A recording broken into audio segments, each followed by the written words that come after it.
और बड़ी खबर आपको बता दें, अब बात पश्चिम बंगाल की हम करेंगे, जहां पर आज 7वें दौर का मतदान हो रहा है। जी हां, आपको बता दें कि 34 सीटों पर यहां पर वोट डाले जा रहे हैं। सबसे ज्यादा 9 सीट पर मुर्शिदाबाद और पश्चिमी वर्धमान में यहां पर मतदान हो रहे हैं। लेकिन सबकी नजर अगर कहीं पर है तो वो है भवानीपुर सीट पर, जहां से ममता बनर्जी विधायक भी हैं और वहां उनका घर भी है। इस बार ममता बनर्जी भवानीपुर छोड़कर नंदीग्राम से मैदान में उतरी। शुभेंदु अधिकारी उनके सामने थे। इस बार कोरोना प्रोटोकॉल सख्ती से पालन किया जा रहा है। चुनाव आयोग ने खास तौर पर इस पर निगरानी और कड़ी सुरक्षा की बात भी कही है और लोगों से कहा है कि कोरोना प्रोटोकॉल पूरी तरह से फॉलो किया जाए। सुरक्षा के यहां पर कड़े इंतजाम किए गए हैं। आपको बता दें कि यहां पर केंद्रीय सुरक्षा बलों की 796 कंपनियां खास करके तैनात की गई है। तो 34 सीटों पर 7वें चरण में आज वोट डाले जा रहे हैं। 7 बजे से यहां पर मतदान शुरू हो गया है। ये आपको हम अलग अलग जगहों की तस्वीरें दिखा रहे हैं। आपको बता दें कि आज खास करके यूं तो 34 सीटों पर यहां पर मतदान हो रहा है, लेकिन भवानीपुर सीट जो है वहां पर सबकी नजर है।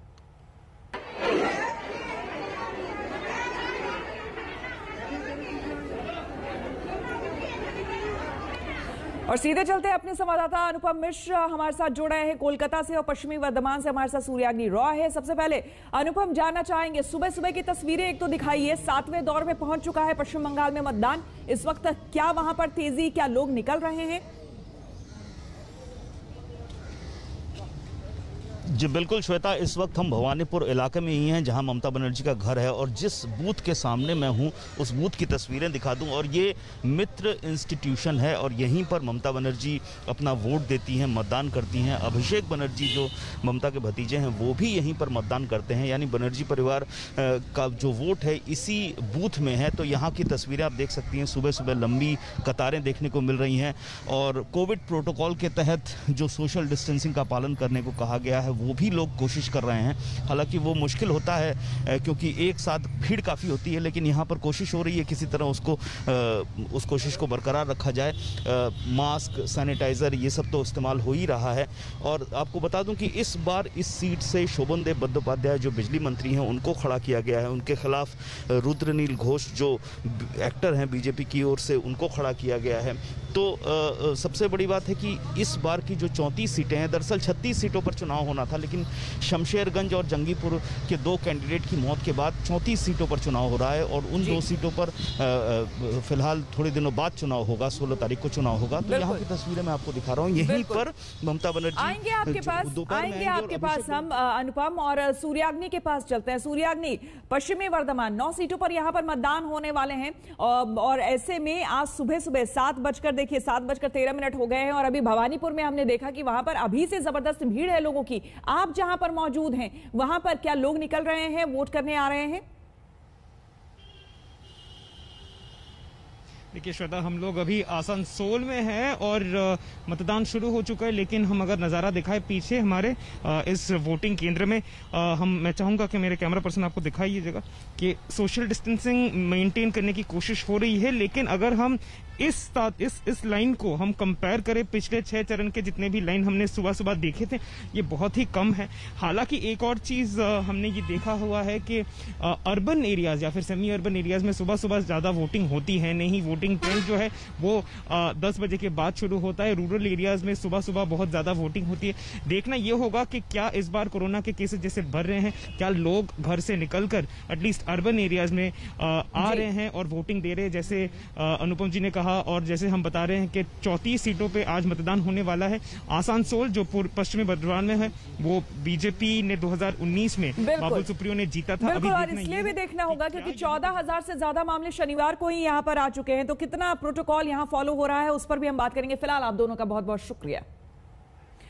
श्वेता झा और आप देख रहे हैं आज तक। बड़ी खबर आपको बता दें, कोरोना की दूसरी लहर से हाल बेहाल है, पर दिल्ली के लिए राहत की बात यह है कि 10 दिन में कोरोना के नए मामले सबसे कम आए हैं। जी हां, 24 घंटे में 22,000 के करीब केस सामने आए हैं, लेकिन मौत का आंकड़ा डराने वाला है, परेशान करने वाला है। आपको बता दें कि एक दिन में राजधानी में 350 लोगों ने महामारी से दम तोड़ दिया। महाराष्ट्र में तो एक दिन में कोरोना से मौत का रिकॉर्ड ही बन गया है। 24 घंटे में यहां 832 लोगों की जान चली गई है। आपको बता दें, देश में ऑक्सीजन की तंगी दूर करने की कोशिश लगातार जारी है। दिल्ली के मुख्यमंत्री ने उद्योगपतियों को बाकायदा चिट्ठी लिखी है, जिसमें ऑक्सीजन के लिए उन्होंने गुहार लगाई है। तो गृह मंत्री ने फरमान सुना दिया है कि सिर्फ अस्पतालों के लिए लिक्विड ऑक्सीजन का इस्तेमाल होगा, यह साफ कर दिया है।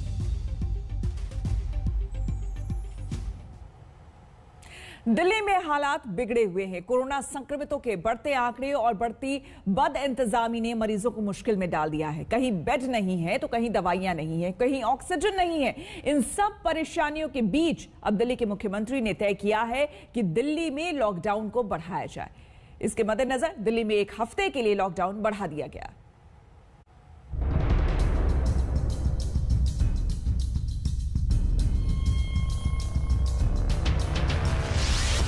अभी हफ्ते भर और बंद रहेगी दिल्ली। 6 दिन के छोटे लॉकडाउन को मिला एक्सटेंशन। कोरोना पर लगाम लगाने के लिए दिल्ली सरकार का फैसला, जिसका अनुमान पहले से हर किसी को था, आज दिल्ली के सीएम अरविंद केजरीवाल ने इसका औपचारिक ऐलान कर दिया। दिल्ली में 3 मई सुबह तक के लिए लॉकडाउन को बढ़ा दिया गया है। पाबंदियां वही होंगी जो पहले से लगी हुई हैं। अभी भी कोरोना का कहर जारी है और कोरोना कम नहीं हो रहा, तो इसीलिए उसके मद्देनज़र कई लोगों के भी, जनता के बीच में भी जब हम लोगों ने बात करने की कोशिश की, सबका मत यही है कि लॉकडाउन को भी और बढ़ाना चाहिए। तो लॉकडाउन को दिल्ली के अंदर 1 हफ्ते के लिए और बढ़ाया जा रहा है, अगले सोमवार को सुबह 5 बजे तक के लिए। दिल्ली में पिछले सोमवार यानी 19 अप्रैल को 6 दिन के लिए लॉकडाउन का ऐलान किया गया था, लेकिन केस पर उसका ज्यादा असर नहीं देखा गया। 19 अप्रैल को 23,686 नए केस आए थे और 240 लोगों की मौत हुई थी। जबकि आज जब लॉकडाउन बढ़ाने का ऐलान हुआ तब 24 घंटे में केस का आंकड़ा 24,103 और मौत 357 पहुंच गई है। इस तरह लॉकडाउन के दौरान संक्रमण की दर देखें तो इसमें भी इजाफा ही हुआ है।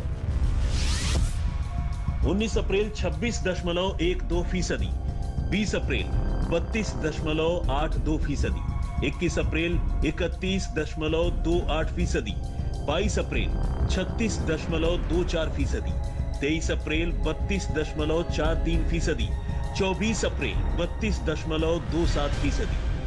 इस दौरान हमने देखा लॉकडाउन के दौरान की संक्रमण दर, पॉजिटिविटी रेट जिसको कहते हैं, ये लगभग 36-37% तक पहुंच गई।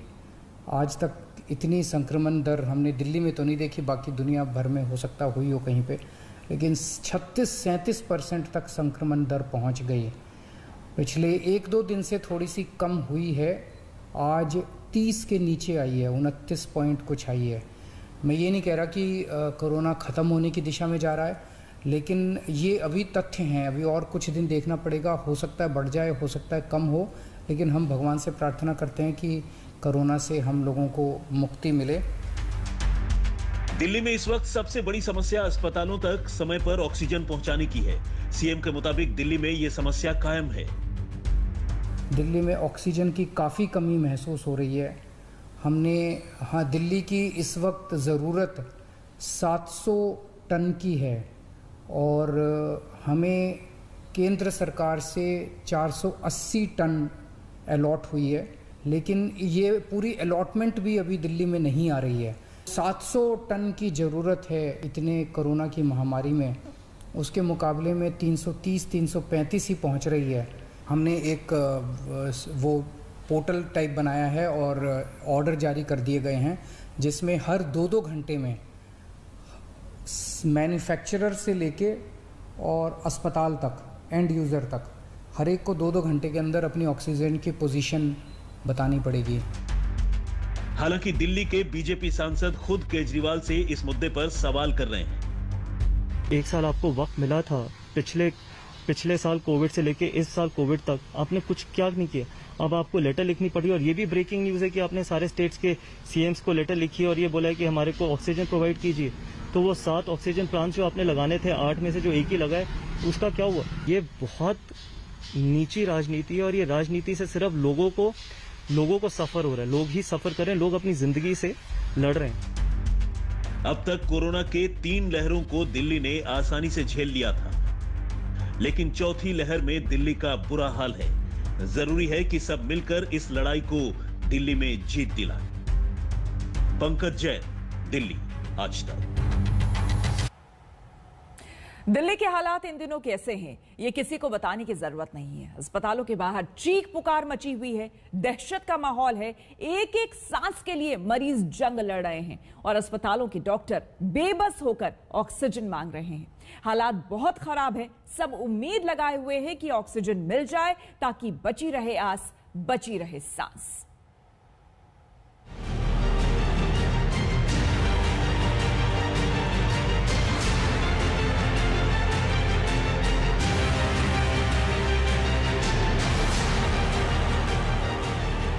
दिल्ली कभी इतनी बेबस, इतनी बेचारी, इतनी बदहवास और इतनी मायूस नहीं दिखी। उदासी का ऐसा मंजर भी कभी नहीं दिखा जब हर एक सांस पर शक है कि आखिरी होगी। दिल्ली में अस्पतालों के भीतर और बाहर हाहाकार मचा है। ऑक्सीजन के लिए लोग तड़प रहे हैं, ऑक्सीजन की कमी से लोग मर रहे हैं और दिल्ली के मुख्यमंत्री बेबसी का राग गा रहे हैं। दिल्ली में ऑक्सीजन की काफ़ी कमी महसूस हो रही है।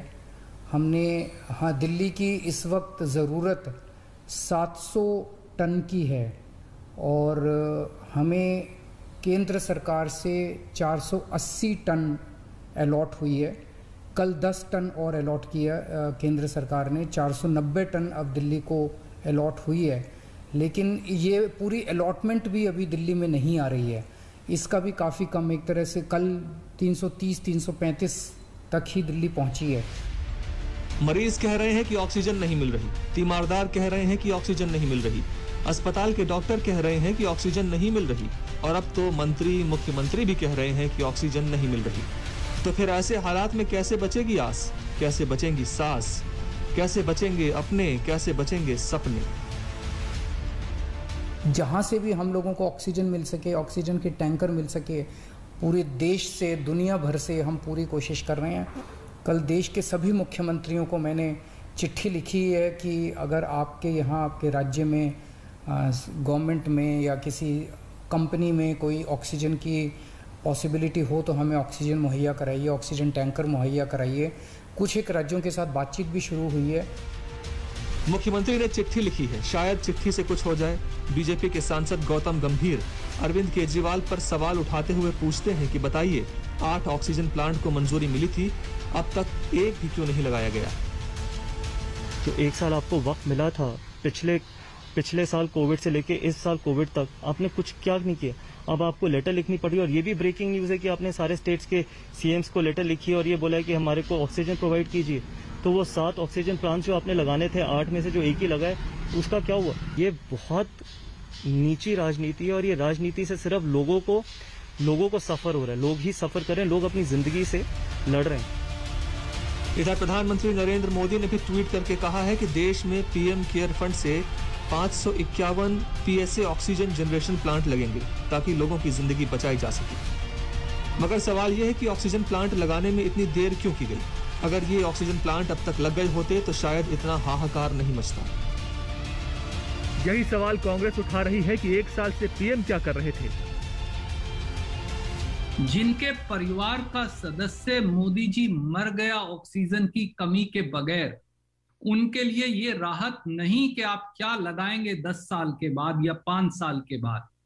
सवाल ये है कि 1 साल में आपने क्या किया, और 1 साल में सिवाय 0 के दिखाने के लिए मोदी सरकार के पास कुछ नहीं। बहरहाल इस राजनीति के बीच बता दें कि दिल्ली के मॉडल टाउन में पेंटामेड अस्पताल में ऑक्सीजन की कमी है। यहाँ करीब 50 मरीजों की जान खतरे में है। अस्पताल में 5 मरीज वेंटिलेटर पर हैं और 45 मरीज ऑक्सीजन सपोर्ट पर। मैं दिल्ली के मॉडल टाउन इलाके में मौजूद हूँ और हमारे पीछे आप पेंटामेड जो अस्पताल देख पा रहे हैं, इस अस्पताल में ऑक्सीजन की किल्लत आ गई है। अस्पताल प्रशासन के मुताबिक अब सिर्फ आधे घंटे तक के लिए ऑक्सीजन जो है वो अस्पताल में बची है, और जबकि अस्पताल में 50 के करीब जो कोरोना के पेशेंट हैं वो मौजूद हैं। ऐसे में काफ़ी अस्पताल में अफरा तफरी का माहौल है। हालात बिगड़े हुए हैं और इन बिगड़े हुए हालात में सवाल बनता है कि हमारे नीति नियंताओं ने पहले से लोगों की जिंदगी बचाने की तैयारी क्यों नहीं की थी। दिल्ली में राम किंकर सिंह, अरविंद ओझा और पंकज जैन के साथ आज तक ब्यूरो। एक तरफ ऑक्सीजन की किल्लत तो दूसरी ओर जरूरी दवाइयों की। रेमडेसिविर के लिए भी मरीजों के परिजन परेशान हैं, लेकिन दिल्ली में मिलना काफी मुश्किल हो रहा है। इस पर बात की आज तक संवाददाता सुशांत मेहरा ने। इस वक्त हम मौजूद हैं एम्स के बाहर और रेमडेसिविर को लेकर के ग्राउंड रियलिटी जो है वो चेक करने के लिए हम पहुंचे हैं, ये जानने के लिए कि क्या वाकई सरकार की जो दावे हैं कि रेमडेसिविर मार्केट में अवेलेबल है, से मिल सकता है या नहीं मिल सकता, इसकी ग्राउंड रियलिटी जानने के लिए हम एम्स पहुंचे हैं। तमाम मेडिकल स्टोर्स हैं, इनसे हम बातचीत करेंगे कि आखिरकार रेमडेसिविर को लेकर के जो लगातार किल्लतें से लोग जूझ रहे हैं, लोग दर दर की ठोकरें खा रहे हैं, क्या वाकई रेमडेसिविर आसानी से मिल पा रहा है या नहीं मिल पा रहा है। सर ये बताइए, रेमडेसिविर मिल पा रहा है या नहीं मिल रहा, आपके पास है या नहीं? सर रिटेलर्स के पास लाइसेंस नहीं है तो उनके पास नहीं मिलता है।